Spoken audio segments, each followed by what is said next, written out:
नया नया संगठन बना है और पूरे हरियाणा प्रदेश के अंदर हमने तय किया है कि नवनियुक्त हमारे जिला के पदाधिकारी, मंडलों के पदाधिकारी, जिला की कार्यकारिणी, हमारे मोर्चों प्रकोष्ठों के जो लोग अभी नई जिम्मेवारी लेके आए हैं, उन लोगों को संगठनात्मक सोच, विचार और पार्टी की रीति नीति से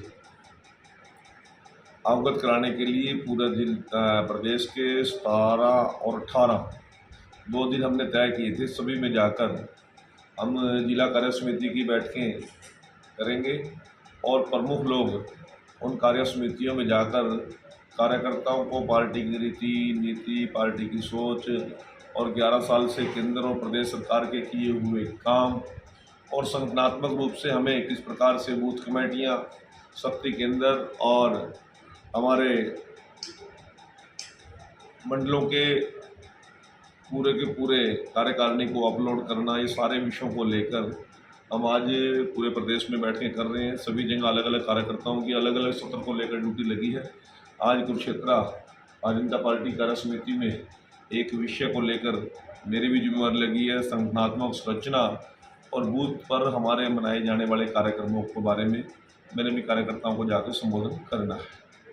इस सभी को लेकर आज यहाँ पे आए हैं और मैं आपके माध्यम से एक विषय रखना चाहता हूँ। पूरे प्रदेश के अंदर और पूरे देश के अंदर कांग्रेस के लोगों ने किस प्रकार से वोट चोरी को लेकर एक हंगामा खड़ा कर रखा है और बिहार के अंदर तो आज वोटर बचाओ कुछ ऐसे करके कोई कांग्रेस का नेता राहुल गांधी रैली कर रहा है, इस प्रकार की शुरुआत कर रहा है। परंतु मैं आप लोगों से एक बात पूछना चाहता हूँ कि हरियाणा प्रदेश में 10 में से 5 लोकसभा सीटें कांग्रेस ने जीती। यदि उनको ये भय है कि वोट गलत हुई है, वोटिंग मशीन में गड़बड़ हुई है, तो सबसे पहले तो अपने 5 सीटों की जांच करवा लें और 37 विधानसभा सीटों पर कांग्रेस के विधायक जीतते हैं, वो भी अपनी जांच करा लें एक बारी। यदि शुरुआत अपने से करनी चाहिए ना। और मैं आप लोगों को बताना चाहता हूँ कि जिस प्रकार 304 सीटों में से घट के भारतीय जनता पार्टी 240 सीटों पे आई, तो उसमें वोट चोरी में वो सीट बढ़ती है या घटती है? ये सवाल मैं कांग्रेस के लोगों से करना चाहता हूँ। और जो लोग उनकी रैली में जाकर गले फाड़ फाड़ के नारे लगा रहे हैं, राहुल गांधी जिंदाबाद और लालू यादव जिंदाबाद, उन लोगों को ये बात समझ लेनी चाहिए। आज कांग्रेस की ना नीति है, ना नेता है, ना नीयत है और बेवजह के आरोप लगाकर डेमोक्रेसी को कमजोर करने की जो साजिश है राहुल गांधी की, एक इस प्रकार से विदेशी शक्तियों के हाथों में खेल रहा है। इसके लिए मैं जनता जनार्दन से, मतदाताओं से निवेदन करता हूँ कि ऐसे लोगों को हमें सतर्क रहने की आवश्यकता है।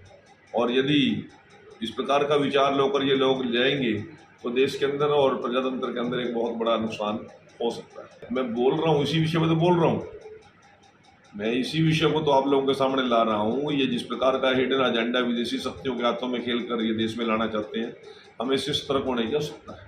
हमने तो सब कुछ यूज किया, फिर वो जीत कैसे गया?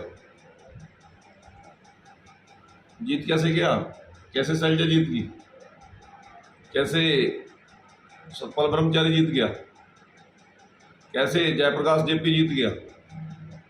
कैसे दीपेंद्र के पिताजी भूपेंद्र हुड्डा जीत गए? कैसे जयप्रकाश का लड़का जीत गया? कैसे रणदीप सुरजेवाला का लड़का जीत गया?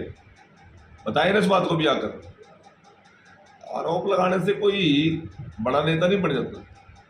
दीपेंद्र और इनकी सबकी एक ही लाइन विदेशी शक्तियों के हाथ में खेलकर एक ही एजेंडे पर ये बात कर रहे हैं। और जिस प्रकार का मति भ्रम कांग्रेसियों का हुआ, शायद आज तक किसी विपक्षी दल का नहीं हुआ। 10-11 साल सत्ता से बाहर कर रहे हैं, इनके अंदर पागलपन के दौरे चल पड़े हैं। विपक्ष में हम भी रहे हैं, हमारे नेता भी रहे हैं, 40 साल से ज़्यादा विपक्ष में केंद्र में हमारी सरकार रही है, हमारी पार्टी रही है। हरियाणा में सबसे ज़्यादा लंबा विपक्ष हमने काटा है। इस प्रकार की बौखलाहट, इस प्रकार की असहाय, इस प्रकार कमजोर नेतृत्व हमने नहीं देखा।